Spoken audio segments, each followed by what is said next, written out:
देखिएगा दोस्तों, इस प्रश्न को कैसे लगाना है। पेपर में दिया हुआ है 1000 रुपये की एक राशि साधारण ब्याज की एक योजना में निवेश करने पर 2210 रुपये हो जाती है यदि ब्याज की वार्षिक दर और निवेशित समय जो हो समान हो।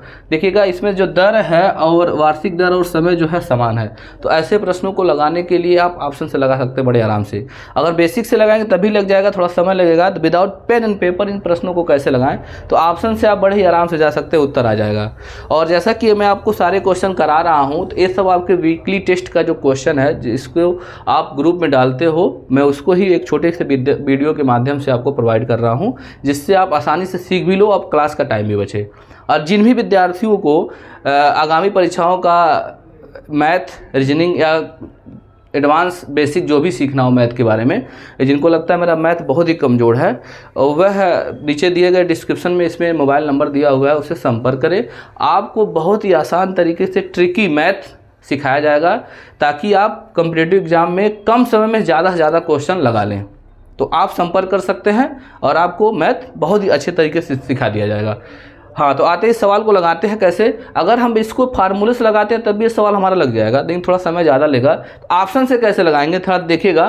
कह रहा है समय और दर दोनों बराबर है, तो मतलब जो भी है साधारण ब्याज का एक छोटा सा कॉन्सेप्ट होता है दोस्तों, कि जो ब्याज होता है हर साल बराबर मिलता है, जबकि चक्रवृद्धि ब्याज में ब्याज पे ब्याज मिलता है, लेकिन इसमें जो होता है ब्याज जो होता है मूलधन पे हर साल बराबर मिलता है। तो कह सकते हैं अगर रेट 15% लेते हैं, ऑप्शन से देखिएगा, अगर रेट 15% लेते हैं और 15 वर्षों का ब्याज लेते हैं तो लगभग ब्याज हमको मिलेगा 225%। और 225% निकालेंगे दोस्तों इसका, तो देखिएगा खुद ही ब्याज दोगुना हो जा रहा है। देखिएगा 200% है ना, तो इसका 225% निकालेंगे तो मूलधन का दोगुना ही ब्याज हो जा रहा है, उससे ज़्यादा ही हो जा रहा है। और मूलधन और ब्याज को जोड़ेंगे तो मिश्र धन आएगा, तब तो इससे बहुत ज़्यादा हो जाएगा। तो देखिए 15% से हमारा उत्तर जो है काफ़ी ज़्यादा आ जाएगा।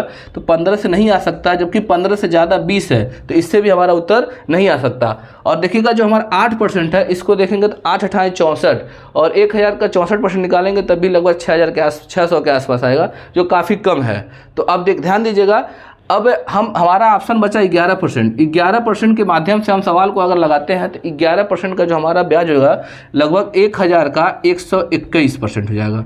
तो 121 का देखिएगा बड़े ही आराम से 1210 रुपये ब्याज मिल रहा है, और हमारा मूलधन 1000 रुपये है।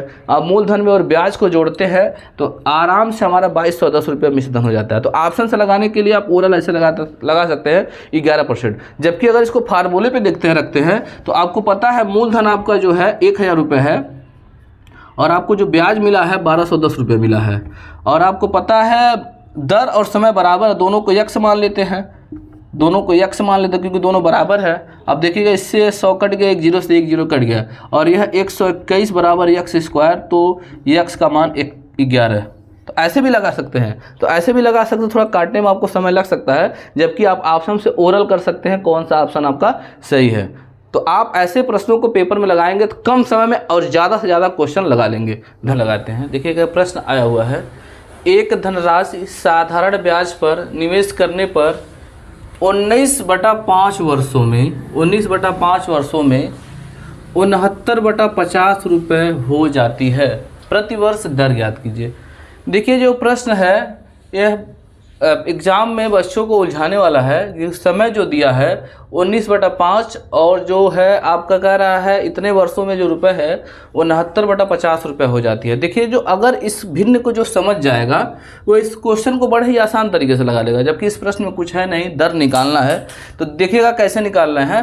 कह रहा है जो समय इसका दिया है, समय दिया है 19/5 वर्ष, और कह रहा है कि इतने वर्षों में 69/50 रुपये हो जाती है। 69/50 रुपये। देखिएगा इसमें मूलधन और मिश्र धन दिया हुआ है। देखिएगा 50 से 69 रुपये हो रहा है कितने वर्षों में, 19/5 वर्षों में 50 रुपये का कितना रुपये हो जा रहा है, 69 रुपये हो जा रहा है। इसका मतलब इसमें जो मूलधन आपका है वो 50 रुपये है। आज आप जो अमाउंट जो आपको है ये 69 रुपये है, और आपको जो टाइम दिया हुआ है, टाइम दिया है 19/5। तो सिंपली आपको दर निकालना है। बड़े ही आसान तरीके से आप दर को निकाल सकते हैं।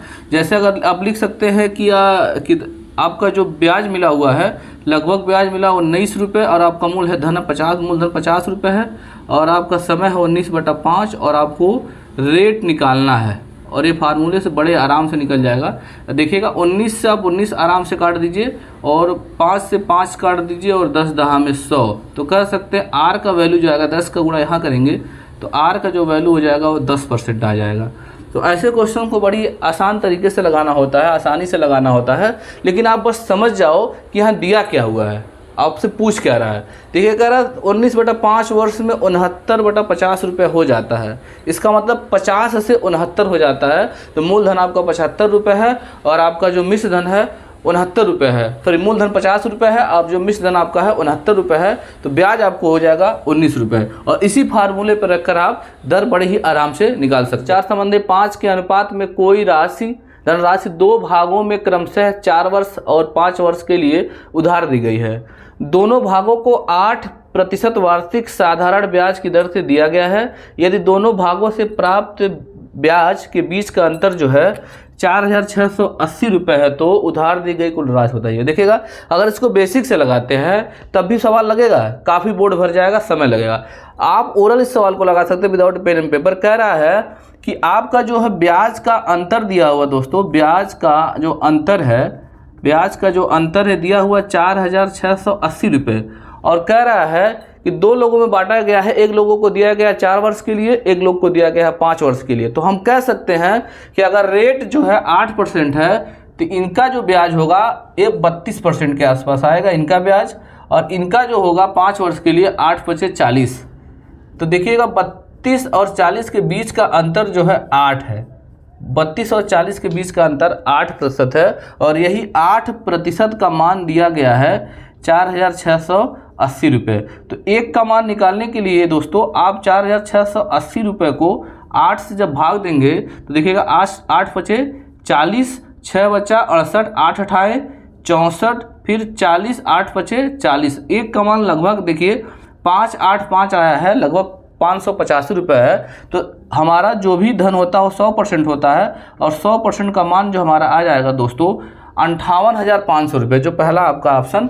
प्रश्न है यदि साधारण ब्याज की वार्षिक दर 11% से बढ़कर 17.1/2% हो जाती है तो एक व्यक्ति की वार्षिक आय 1,071.2 रुपये तक बढ़ जाती है।